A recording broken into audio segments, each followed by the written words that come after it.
Welcome to the Depth Dive. Today, we're plunging into a truly unique and really personal story, the karmic tapestry of one listener's family. hmm We've got this rich collection of family narratives here, tales of resilience, um, unexpected challenges, profound spiritual devotion, and even something quite difficult like a late life gambling addiction. Right. What we're doing isn't just, recounting a family history. It's more of a deep exploration of how actions and consequences really play out across generations. Exactly. And these sources we have, they provide incredibly detailed insights into past lives, which really sheds light on the present and offers, well, clear pathways for understanding and potentially resolution. Yeah. We'll explore karma not as some distant abstract thing, but as the very living fabric woven into the lives of this family. Our mission really is to connect these dots for you, to reveal those underlying karmic threads, and maybe uncover some aha moments that might resonate deeply with your own life experiences. From moments of hardship to, remarkable spiritual commitment, this family's journey is a powerful testament to cause and effect. And we'll look at specific instances, illness, misfortune, certain character traits, and juxtapose them with explanations from past actions as revealed in these sources. It's not about judging, really. No, not at all. It's about understanding precisely how karma manifests and, crucially, what steps can actually be taken to shift those patterns. So let's unpack this fascinating story and see what wisdom we can discover together. Okay. Now, this family has some remarkable achievements. Our listener and their elder sister, they're both PhD graduates living in America. That's quite something. It really is. But beyond academics, they've been profoundly connected to Wat Phra Dhammakaya since they were kids, growing up with Kru Yai as this constant guiding presence. And that early, consistent immersion in spiritual practice, it's incredibly significant. You can Yeah. really see the family's dedication to making merit. It's foundational. Well, we see it in their involvement with Dhammasit House way back in the temple's early days, Mm. digging that hard soil until their hands blistered. Wow. And also in significant contributions later on, like the golden statue of Luang Pu and the 1,000-year glass pillar. Real commitment. That kind of lifelong, consistent effort, it definitely lays a powerful spiritual foundation. It suggests a substantial accumulation of good deeds, Absolutely. which, as we'll see, seems to play a crucial role in maybe uh, mitigating some negative karma for several family members. Precisely. It Um, acts as a kind of buffer. Okay, let's begin with the great-grandmother. She sounds like a figure of surprising contrasts. hmm Our listener's mother loved her deeply. She apparently once lived in the palace, but she also, well, indulged heavily in lao rong, this potent alcohol. Right. The kind that needed tamarind and salt, apparently. Yeah, and she also enjoyed playing cards and smoking tobacco. Quite a mix. She passed away at 72, sadly, when her daughter and granddaughter weren't there. Now, the sources reveal a very direct karmic consequence. She went to Yamalok, which is described as a sort of lesser hell within the fifth great hell, specifically because of those habits. Alcohol, gambling, smoking. Yamalok, fifth great hell.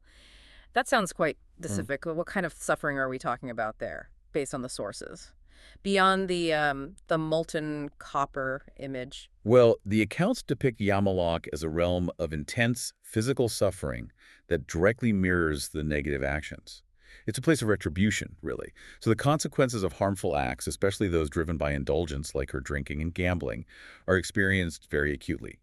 The molten copper, for instance, is described as a direct result of consuming alcohol. That's a really stark image, but this is where the family's ongoing merit-making becomes so vital, right? Absolutely critical. Her own past good deeds in Buddhism, despite the indulgences, kept her from falling into an even deeper hell immediately.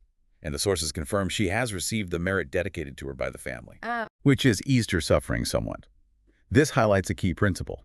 Continuous positive actions from living relatives can offer real solace and relief to those who've passed. But it's an ongoing process. Her karma isn't fully exhausted. Got it.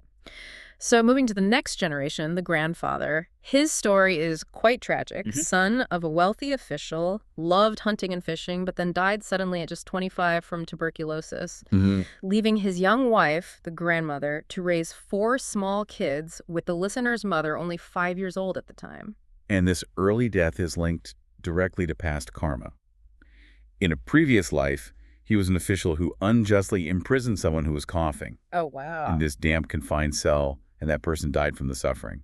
So that specific act of causing suffering through confinement led to his own early death from tuberculosis in this life. And the sources say that once that specific negative karma was exhausted, he was reborn as a human. Now, this brings up an important point about merit transfer, doesn't it? It does. If he's already been reborn, he's no longer in a state to receive merit from the family's dedications. Is that how it works? That's correct, according to these sources. Once a being has been reborn into another existence, especially as a human, they're generally no longer in that interim state where dedicated merit can typically reach them. It really underscores the importance of timing for merit transfer. It's most impactful when the departed is still sort of between lives. That's a really powerful distinction. Okay, so after her husband's early death, the grandmother, incredibly courageously, she raised her 4 children alone, selling homemade sweets. A huge struggle. Then she later remarried, but tragically, the new husband, the stepfather, was abusive, especially when drunk. The stories are horrific, tying up the listener's uncle, stringing him up like a bat for red ants to bite, beating him. Just terrible abuse. And then in her own later years, she faced this barrage of illnesses: glaucoma, cataracts, diabetes, high blood pressure, and enlarged heart. And finally, nasal cavity cancer, which left her completely blind. She died at 75. So how do these later life sufferings connect to her own karmic history? Perhaps even linking back to some of the hardships she endured. Well, her many illnesses are attributed to a combination of past and present panatapada karma. That's the karma of taking life or causing harm. Specifically, killing animals, small and large, for sale and for food. Okay. But furthermore, in a past life when she was a man, she actually mirrored the grandfather's actions. She imprisoned inmates in dark cells, which caused vision problems, and ordered their torture, head-jerking, face-beating until bloody. Oh my goodness. These collective karmas manifested in her own extensive suffering and painful death, including the blindness. So, causing vision problems for others in a past life directly resulted in her own blindness later on. That's chillingly direct. It is. And like the grandfather, she's also been reborn as a human, which means the dedicated merit from the family can't reach her directly anymore either. Precisely. It really highlights the specificity of karmic consequences, and again, that limited window for merit transfer once a new life has begun. Right. Okay, next, let's talk about the listener's uncle. Described as kind-hearted, fundamentally. Yes. But he fell into heavy horse gambling, nearly lost everything. He also drank and smoked when he was younger, only quit when he got ill and eventually died of lung cancer, even though he'd stopped smoking years before. Mm-hmm. And his funeral brought a surprise. Multiple wives and children his former wife knew nothing about. Quite a revelation.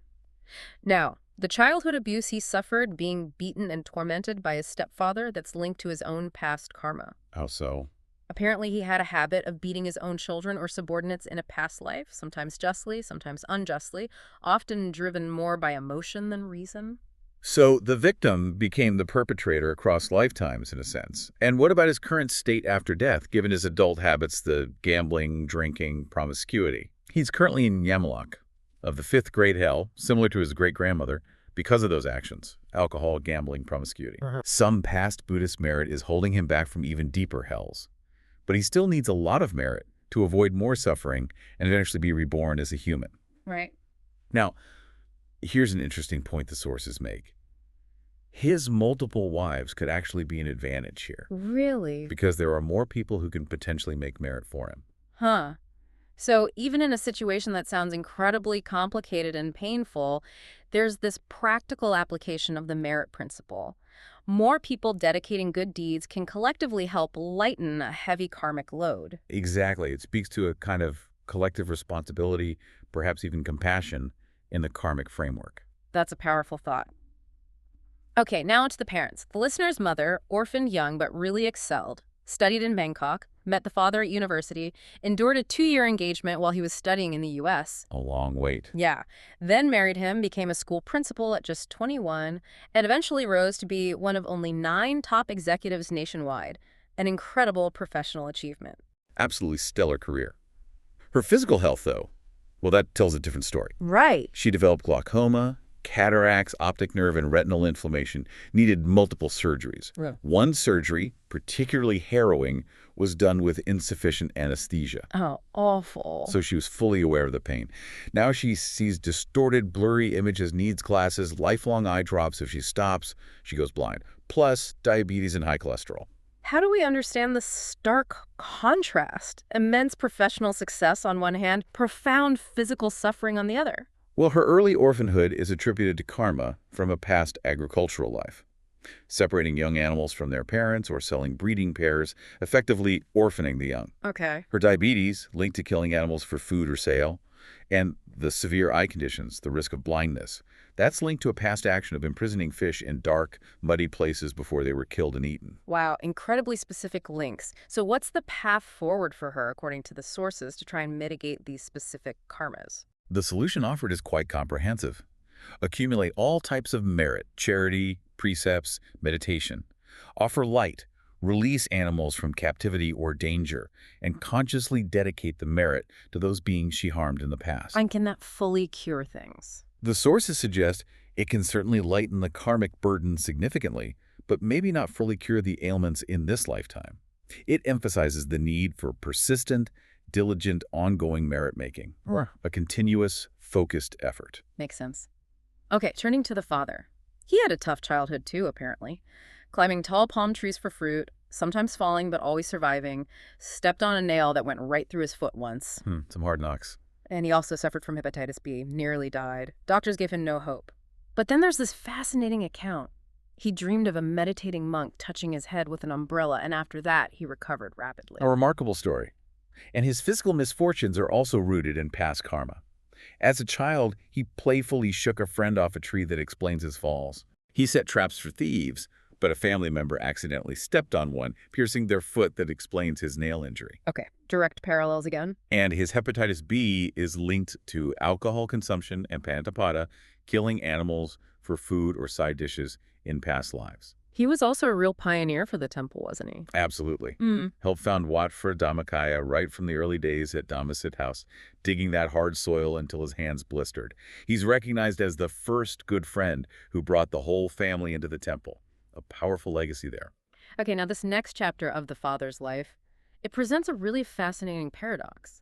After a lifetime of hard work, spiritual devotion after retirement, he developed a serious gambling addiction, specifically slot machines in Vegas. Yes, a very difficult turn. He apparently cannot stop, and it's pulling the family into casinos, causing huge distress. The listener and mother struggle. Do they withhold money? Do they reluctantly give in? They fear the karmic repercussions either way. It's a profound and painful situation. And this late-life addiction, according to the sources, isn't actually new. It's a reemergence of an old pattern. From a past life. Yes. A culp ago, he was a wealthy, spoiled city son who got addicted to gambling, lost everything, caused his family to break apart, hit rock bottom, no money, no food, no shelter. Wow. Then he encountered a monk collecting alms. And this monk, identified remarkably as Luang Por Dadajevo in his current life, gave him very direct, powerful advice. The more you gamble, the more you are ruined. Straight to the point. That stark truth just hit him. It resonated. He quit, served the monk, and made a very strong vow never to gamble again. That's an incredible story, a vow holding for maybe thousands of years. So what's the takeaway? The vow held for ages, but in this life, maybe a moment of negligence or idleness in old age allowed that old karmic seed to sprout again. That seems to be the implication. And the family's dilemma, now lying violates a precept, but giving money supports the addiction that creates shared karma, right? This isn't just past consequences. It's a really present, painful, moral bind. How does the path forward balance compassion with, the wisdom of the precepts? It's a perfect illustration of how past actions, even if seemingly resolved by a vow, can resurface if not constantly fortified by present good deeds and vigilance. The family's dilemma is tough. Both options have karmic weight. So what's the solution? The crucial solution offered in the sources is multifaceted. First, try to bring the father to his former teacher, Longpor Dadajevo. The idea is that his direct approach, that heart of a good friend, might allow him to repeat those same powerful words that broke the addiction lifetimes ago. Wow, reconnecting with the past teacher. Exactly. Simultaneously, the family must dedicate merit and make their own firm vow to avoid abhayamuka, the paths to ruin, like gambling and the environments associated with them. This way, they don't directly enable the addiction, but offer a spiritual avenue for resolution. That's a very nuanced approach. Okay, let's turn to the siblings. The older brother first. Described as kind, charismatic, very popular with women, but he suffers from migraines and recurrent tonsillitis, needed surgery for that. The listener also wonders about his potential for lifelong ordination. Right. His physical issues? The migraines, the tonsillitis, are linked to current stress, combined with past karma from his teenage years.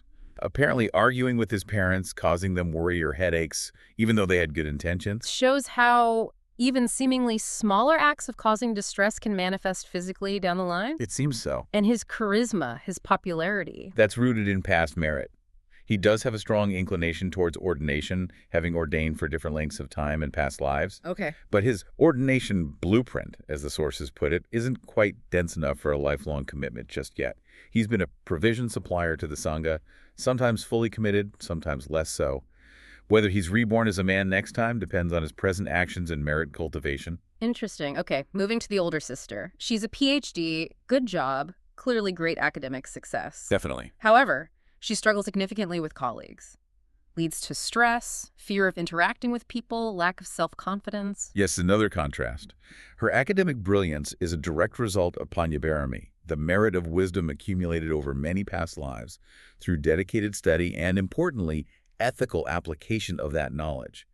It's not just raw intelligence.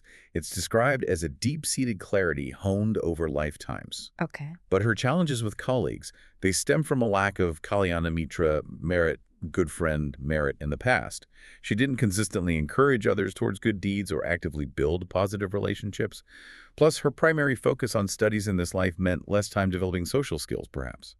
So the merit of wisdom, Panyabarami, brings academic success, but a lack of Kalyana Mitra merit creates social hurdles. That's a very clear cause and effect described there. It is. What's the practical advice for her, then, to build those bridges with colleagues? The solution offered is very practical.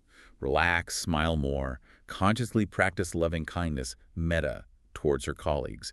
Be flexible, adaptable, and apply Sankhyavattu 4, the 4 bases of sympathy. Which are? Generosity, kind words, beneficial conduct, and impartiality or consistency. These actions will actively help her win over colleagues, build stronger relationships, and cultivate that needed good friend merit for the future. Very actionable advice. Okay, finally, let's talk about our listener herself. She had a severe asthma attack 10 years ago in Thailand, ended up in the hospital. Yes, quite serious. But what's remarkable is that after nearly a year of intensive meditation practice at the temple, her asthma completely disappeared. Hasn't come back. Amazing result. And her asthma is linked to karma from her childhood. Specifically, playfully tormenting small animals. The example given is throwing a kitten into water to teach it to swim. Oh dear. Nearly drowning it before rescuing it. That act of causing breathing difficulty to another creature manifested directly as her own asthma. But the good news here is truly profound, isn't it? Her dedicated meditation practice directly intervened and essentially cut off this negative karma. Yes. Her complete recovery is a powerful testament to the direct, transformative power of diligent meditation practice. The advice given is very clear. Consistent daily practice will keep it at bay, but negligence could allow it to resurface. It really shows our capacity, through present actions, to alter our karmic trajectory. Absolutely. So to wrap up, a question for both the listener and her sister. Right. What about Dusit Puri, this special inner circle at the temple? Right. The sources reveal that both sisters were Kulathita daughters from good families in past Buddhist eras. They aspired to assist the Sangha in spreading the Dharma because they felt weary of ordinary household life. So, can they become Upasika's dedicated lay devotees? Absolutely. But they need to be prepared for the challenges and hardships that path entails. If they persevere, build strong merit, then Dusit Puri's special inner circle is well within their grasp. Especially as PhDs, their intellect and skills are welcomed contributions. It really depends on their current, dedicated, unwavering efforts. What an incredible journey through this family's karmic landscape. We've seen how individual actions, good and bad, just ripple through lifetimes, shaping health, relationships, even these late-life crises like addiction. The precision in these karmic accounts is really striking. It really is. And this deep dive, I think, beautifully illustrates that while our past karma definitely influences the present, our current actions, especially consistent merit-making, making strong vows, seeking wise counsel, they have real power to transform our future and even affect the destinies of our loved ones. Awareness really is the first step. Yeah. The stories of the father's miraculous recovery, then the later gambling relapse, and the listener's own healing from asthma through meditation. They just highlight the profound impact of spiritual practice and personal resolve. Makes you think about every choice, doesn't it? It certainly does. And the detailed explanations for each family member, they offer not just understanding, but clear potential pathways for addressing these karmic debts and cultivating a more, well, wholesome future.